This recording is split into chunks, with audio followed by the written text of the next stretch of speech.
بسم اللہ الرحمن الرحیم۔ حضرت لال شہباز قلندر اور ایک ریچھ نچانے والے کا دلچسپ واقعہ۔ حضرت لال شہباز قلندر کہیں تشریف لے جا رہے تھے تو ایک ریچھ نچانے والا نظر آیا۔ پوچھا تم کون ہو؟ بولا قلندر۔ اس دور میں ریچھ نچانے والے کو بھی قلندر کہتے تھے۔ آپ بے اختیار مسکرا دیے۔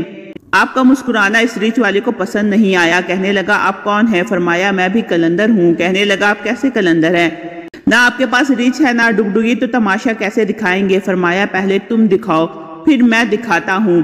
ریچھ والے نے ڈگڈگی بجائی اور ریچھ کھڑا ہو کر ناچنے لگا۔ اس نے کہا اب آپ کی باری۔ حضرت لال شہباز قلندر دو درختوں کی ٹہنیوں پر کھڑے ہو گیا۔ فرمایا نیچے سے گزر جاؤ، مگر یاد رکھنا آگے جانا مگر واپس کبھی مت آنا۔ جیسے ہی وہ نیچے سے گزرا ماحول ہی بدل گیا۔ نہ وہ سورج کی گرمی، نہ گرد و غبار، جہاں تک نظر دیکھے خوبصورت پہاڑ، سبزہ وادیاں، نہ موسم گرم نہ ٹھنڈا۔ ابھی اسی سوچ میں تھا کہ دیکھا کہ ایک عظیم لشکر سپاہیوں کا گھوڑوں پر سوار تیزی سے اس کی طرف بڑھ رہا ہے۔ وہ گھبرا گیا کہ آج تو جان گئی۔ پاس پہنچ کر لشکر کا سپہ سالار آگے بڑھا۔ اس سے پہلے کہ وہ ریچھ والا کچھ کہتا، سپہ سالار بولا بادشاہ سلامت، آپ کہاں غائب ہو گئے تھے؟ آپ کی سلطنت آپ کا انتظار کر رہی ہے اور ملکہ عالیہ کا رو رو کر برا حال ہے۔ اب وہ ریچھ والا بڑا حیران و پریشان شاہی گھوڑے پر سوار ہو کر ساتھ چل دیا۔